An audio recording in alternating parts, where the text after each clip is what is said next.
Hari ini, tanggal 15 Desember 2025, waktu Indonesia, fokus utama market masih ke keputusan The Fed yang baru saja memangkas suku bunga lagi ke kisaran sekitar 3,5 sampai 3,75% dan efek lanjutannya ke dolar indeks yang sekarang sudah turun ke bawah area 100.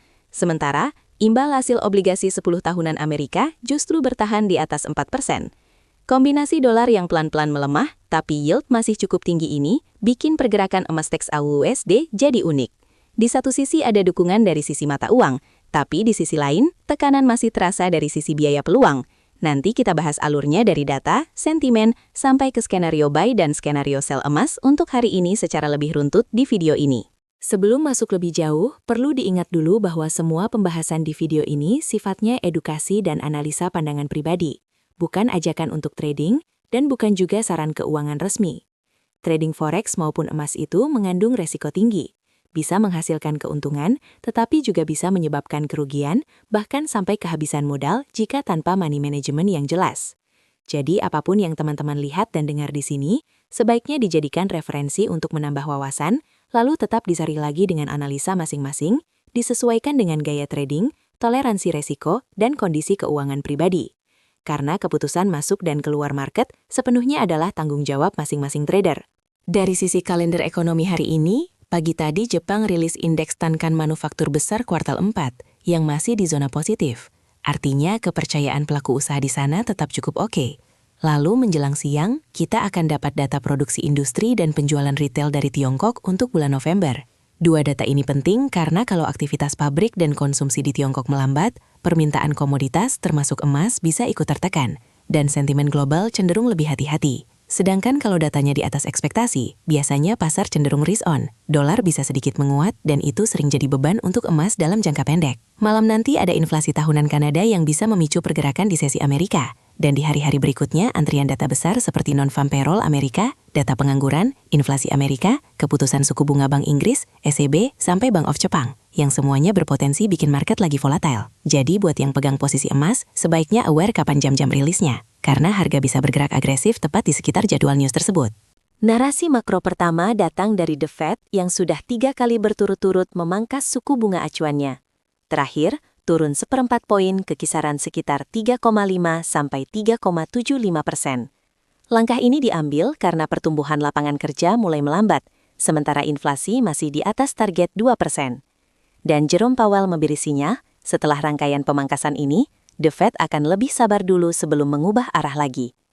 Buat emas, suku bunga yang lebih rendah biasanya mengurangi daya tarik menyimpan dana di deposito atau obligasi jangka pendek, sehingga sebagian aliran dana bisa lari ke aset alternatif seperti emas maupun kripto. Tapi karena inflasi belum sepenuhnya jinak, pasar masih menimbang apakah ini awal siklus longgar yang panjang atau hanya penyesuaian sementara. Dan selama fase ragu-ragu ini, XAUUSD cenderung sensitif sekali terhadap tiap komentar pejabat The Fed maupun data inflasi berikutnya. Narasi makro kedua terkait inflasi yang masih bertahan di level cukup tinggi. Data terakhir menunjukkan harga konsumen naik sekitar 2,8% secara tahunan. Memang sudah turun dari puncaknya, tetapi tekanan harga di sektor makanan dan energi masih belum benar-benar hilang. The Fed sendiri mengakui inflasi bisa kembali naik di awal tahun depan saat perusahaan menyesuaikan harga karena tarif dan biaya baru. Ini yang membuat jalur kebijakan moneter ke depan jadi rumit. Terlalu agresif menurunkan suku bunga bisa memicu inflasi balik naik, tapi kalau terlalu konservatif, pertumbuhan ekonomi dan lapangan kerja bisa tersendat. Dalam konteks emas, inflasi yang bertahan di atas target sambil suku bunga mulai dipangkas biasanya dilihat sebagai kombinasi yang cukup ramah buat emas, karena real yield berpotensi turun.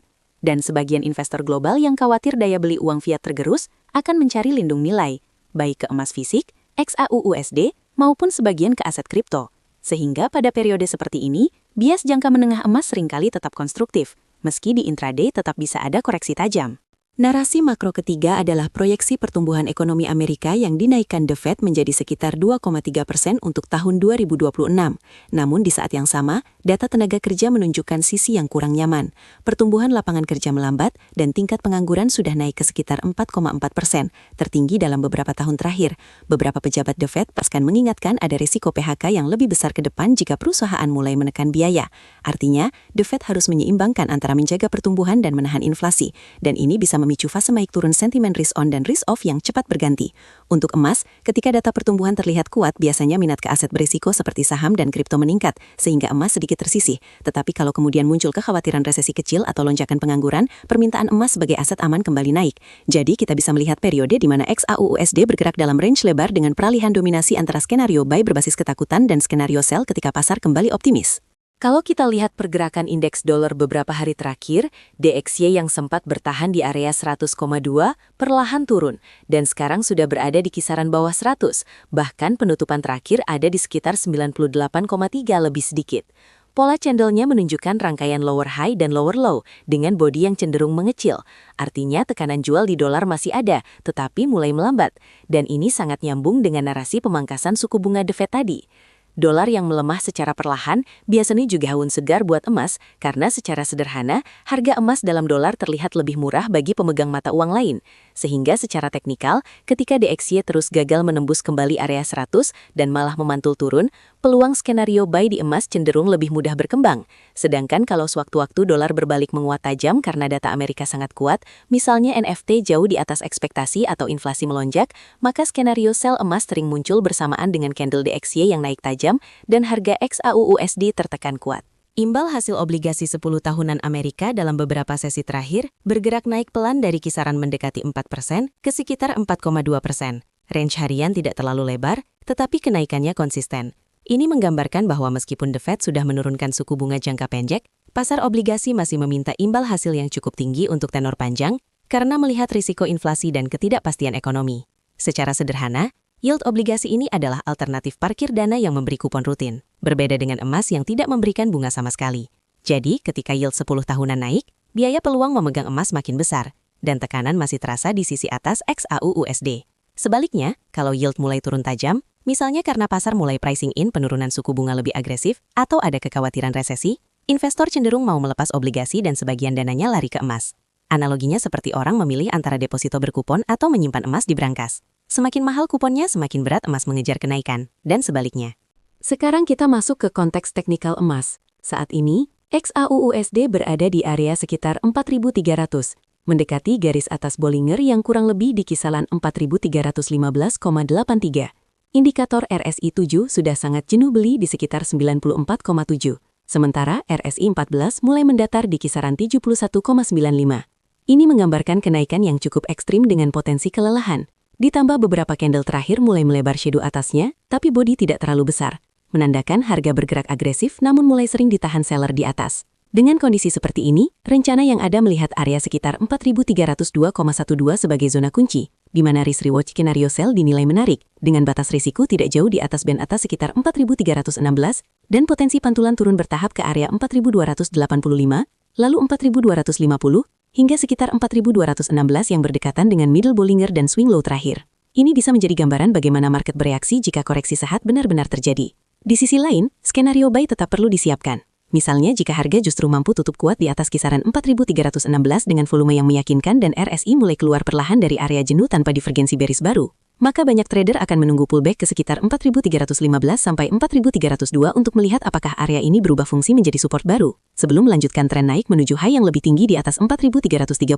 Jadi sampai di sini kita punya dua jalur, skenario sell berbasis overbought dan potensi reversal, dan skenario buy berbasis kelanjutan tren kalau emas sanggup breakout bersih. Mana yang terjadi biasanya akan sangat dipengaruhi oleh rilis data besar Amerika dan pergerakan dolar serta yield. Jadi tetap fleksibel, gunakan manajemen risiko dan jangan terpaku satu arah saja. Sebagai penutup, sekali lagi semua pembahasan tadi, baik soal kalender ekonomi, narasi makro The Fed, DXY, imbal hasil obligasi, maupun skenario buy dan skenario sell emas, hanyalah bahan edukasi dan bukan ajakan untuk melakukan transaksi tertentu. Risiko trading sepenuhnya ada di tangan masing-masing trader, jadi sangat penting untuk tetap punya trading plan sendiri, menghitung ukuran lot dengan bijak, dan tidak menggunakan dana yang tidak sanggup untuk rugi. Kondisi market bisa berubah sangat cepat, terutama saat news besar rilis dan market lagi volatile. Jadi selalu cek ulang data terbaru sebelum mengambil keputusan. Semoga video ini bisa membantu teman-teman melihat gambaran besar XAUUSD hari ini. Kita lanjut di video selanjutnya dengan update pergerakan harga dan data ekonomi terbaru. Sampai jumpa dan tetap bijak mengelola risiko.